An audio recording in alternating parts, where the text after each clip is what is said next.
family, welcome back to my channel, or if this is your first time joining us, thanks so much for checking it out. I hope you enjoyed the video.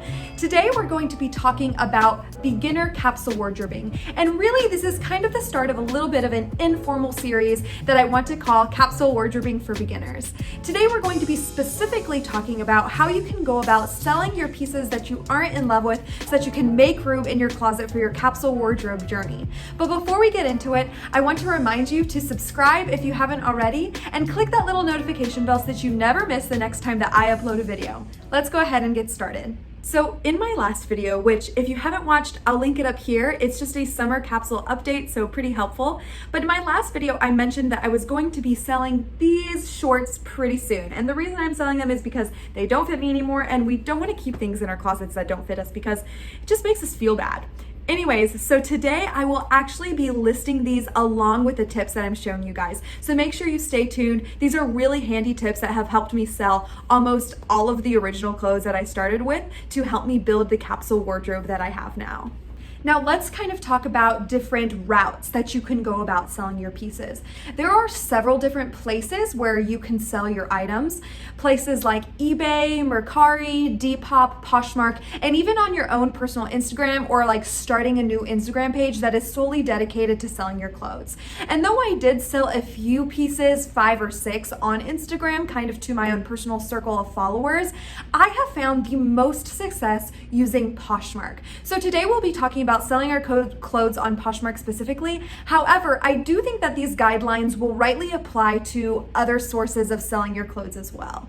It's important to acknowledge that in order to sell your clothes, and probably to sell all of them or a lot of them at least, if you do have quite a few to sell, that you're going to have to play an active role as the seller. So usually you can't just strap your clothes into an app and expect them to sell.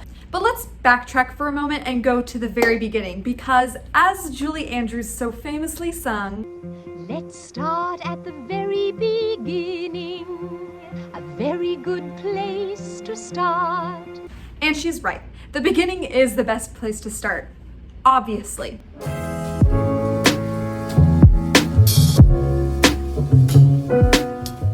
So the first step to successfully listing your clothes on Poshmark really comes at the organization stage of your closet declutter. So as you're organizing your pieces into piles, say piles that you want to keep, piles that you want to donate, and piles that you want to sell, you want to pay special attention at the sell pile. You want to make sure that you're including clothes there that you can actually sell. So a lot of the items that tend to do well on apps like Poshmark, Mercari, and Depop are items that are brand name and items that are, of course, good quality. So make sure you're paying attention and asking yourself, is this piece going to be a good piece to sell? But chances are that if it's a well-known brand that was kind of an investment to begin with, you can make some money back on that investment when you list it on an app. If it's kind of a random brand that you found at a thrift shop, or a not very well-known brand that you found at a store like TJ Maxx or something like that, then it probably isn't going to do as well as you want it to do, and it might not even be worth your time to list at all. If that's the case, then those items will probably be way better off being responsibly donated so that somebody can pay a low amount of money to the thrift store to have that piece for themselves. After you've divided your clothes up into piles, now it's time to take each of those pieces from your sell pile and list it on Poshmark or on the app of your choosing. Now, the pictures that you use when you list your items are really important, because just like a thumbnail on YouTube, the picture of your item is going to be the very first thing that a potential buyer sees. Now, some people on Poshmark will really go all out, put out a nice flat lay. They have a bunch of expensive lighting. They have like those light boxes and stuff like that. They have backdrops, and that's all fine and good. Those people tend to do really well, and so that's awesome. But I never really had any of those fancy things. I really just used, my iPhone, a window, and kind of a blank wall in the back, or even my carpet. What you really want to do is just make sure you're capturing your items responsibly and that it's in good lighting so that that the color is well represented and that you aren't trying to hide any defects or anything.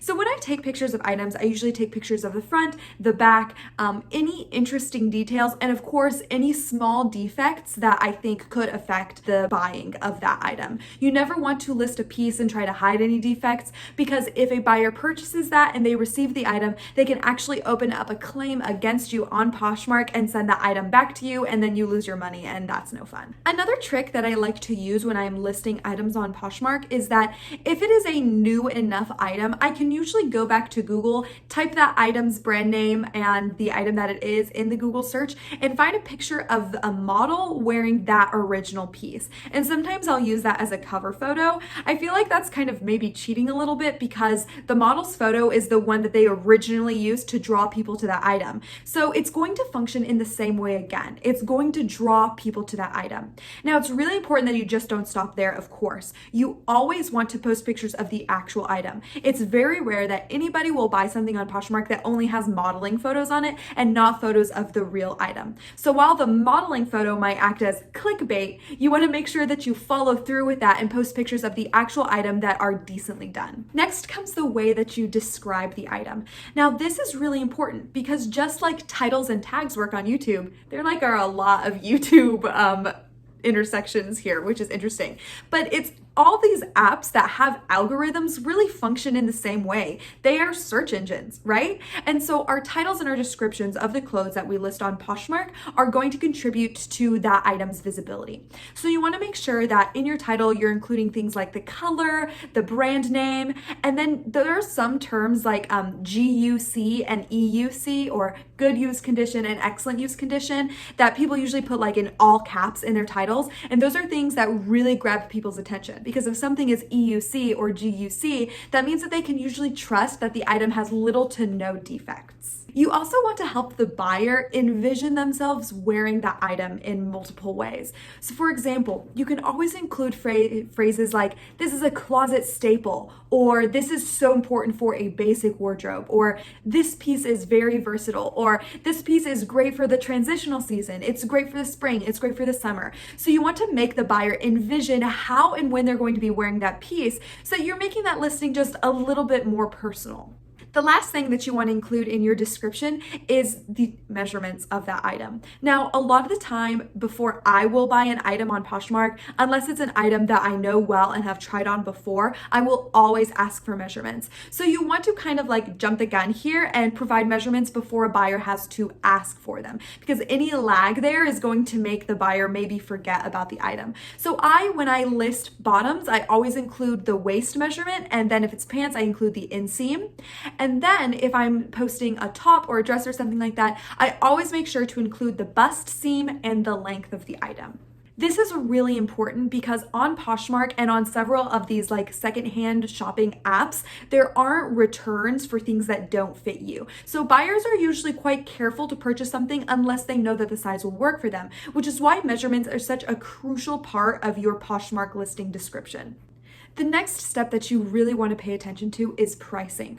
How an item is priced can really make or break whether a buyer even clicks on the item, just like the photos. So you want to make sure that your pricing is reasonable. A good way to do this is to go to the search bar of whatever app you're using. I'm using Poshmark here, and type in that item or items that are similar to it and see what other sellers have that item listed as. For example, if you list a pair of Levi's 501 jeans for $80, but somebody else has listed a pair of similar quality Levi 501 jeans for $35, chances are that sellers or buyers are always going to click on that item before they click on yours, and they might not click on yours at all. It's also important to consider that you're probably going to have to lower the price at some point when you make offers to your likers. And I'll explain that in a future step, so make sure to stay tuned. But just know that the price that you set it initially as is probably not the price that it will be purchased at. After you've done all of those things and finally listed your item, yay,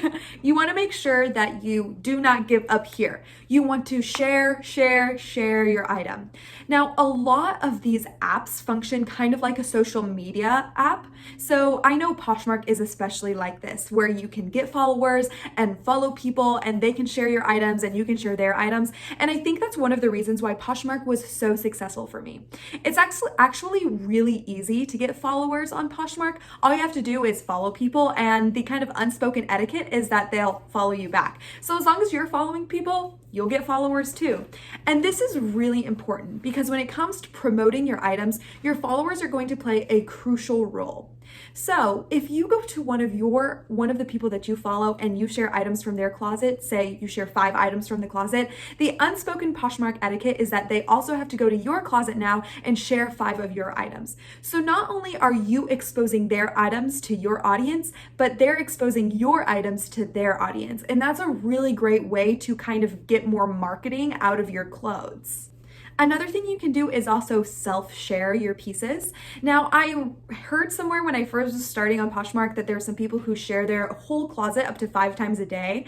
I don't know if I ever really went in that hard, but I do know that when I was really trying to sell things, I would share my entire closet probably 3 times a day. Once in the morning, once in the middle of the day, and then once in the evening. The more times you share your pieces, the more people are going to be exposed to your items, whether they're your followers or not. So it's always something to consider. When people search for items in the search bar, the items are listed as most recently shared. So the more you list that item, the more likely that brand of item is going to show up in that search bar as maybe the first or second page instead of like the 8th or 9th page.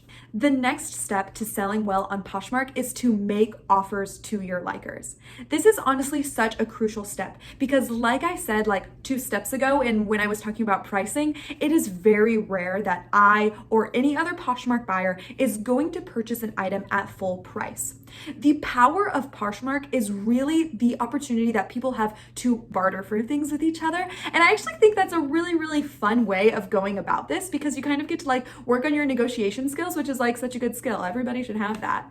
But you always want to acknowledge that the price you set your item at is usually not the price you're going to sell it at. So I know for me, I was always making offers on items that I liked. And that's honestly how I like filled my closet with all the great basics that I have. If you haven't watched my All Your Basics video, I'll link it up here, but it's really important to consider that you can really do well for yourself on Poshmark and find a lot of quality items for pretty good prices if you're making offers.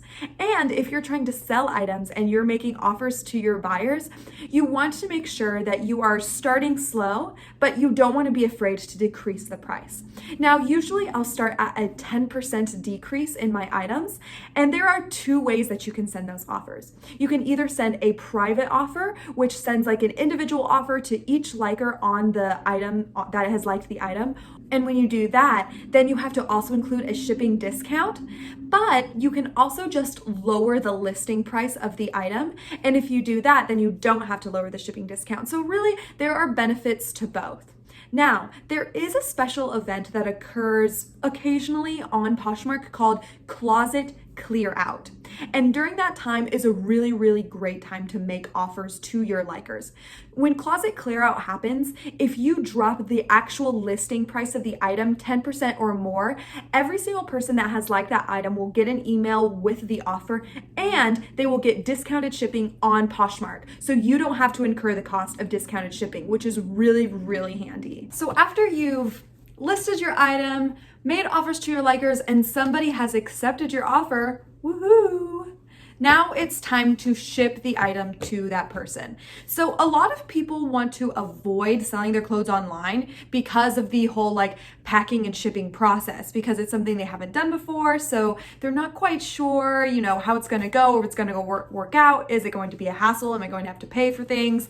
And the answer is that it's so easy. And no, you can actually get your packaging for free. So I'm going to show you guys. You can actually go to USPS.com and have free boxes or free envelopes sent to your house. They are free priority mail envelopes, and that is the kind that you want to use for your shipping for Poshmark. So you don't want to use flat rate boxes. The Poshmark label doesn't cover flat rate boxes, so you want to make sure that you're just getting the plain priority mail boxes as you see here. They are so handy. Like I said, you can get them shipped to your house for free, and it's free to ship them too. So you literally get the box, pack your clothes in it. Some Poshmark buyers like wrap it up really nice and like make it look great. I never really got into that. Like sometimes if I was like feeling really good about myself, I would wrap it up in some tissue paper and write them a note or something. But for the most part, people just want their items and I just want to get rid of the items.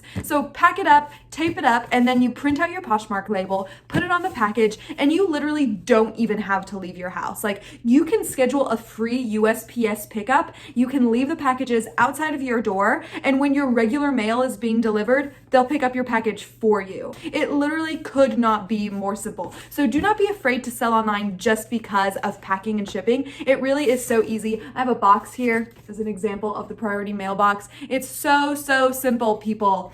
Do it. Don't not do it because of this.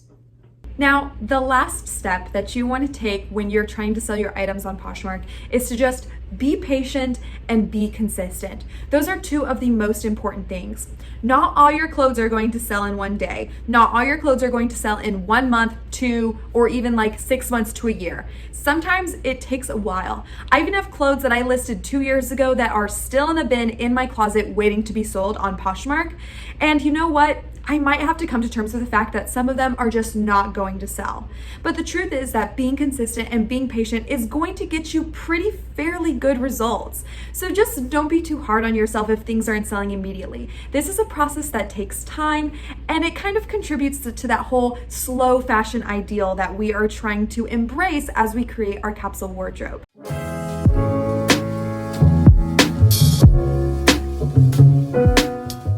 So let's just do a quick recap of all the things that we talked about today to make this a little bit more actionable for you as you start your capsule wardrobe journey.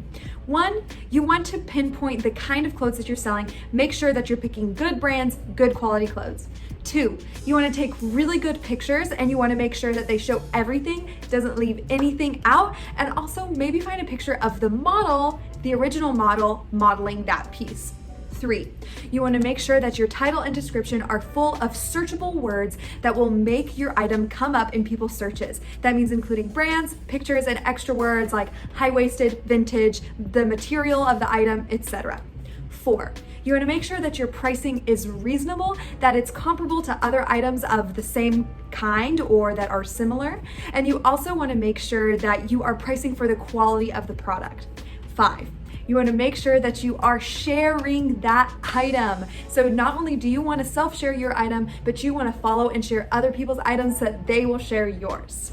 6, you want to make sure that you are making offers to your likers because that is honestly how you're going to get most of the sales. And don't forget about closet clear out. 7, don't feel overwhelmed by shipping. It is way easier than you think it is, and it's really going to make a huge difference in getting clothes out of your closet and back to the circular economy so that people can enjoy those pieces for a lot longer. 8, be patient and don't be so hard on yourself. It's a long process and that's all right.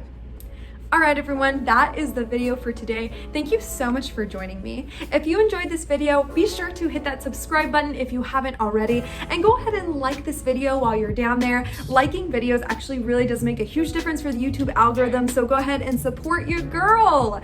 While you're down there also, can you leave me a comment in the comment section and let me know if you have any experience selling clothes or if you are prepping to sell any clothes and what app you plan on using. Like I said, thanks so much for joining me today. I can't wait to see you in the next one, so stay tuned on my channel. I hope you all have an awesome day. I'll see you later. Bye.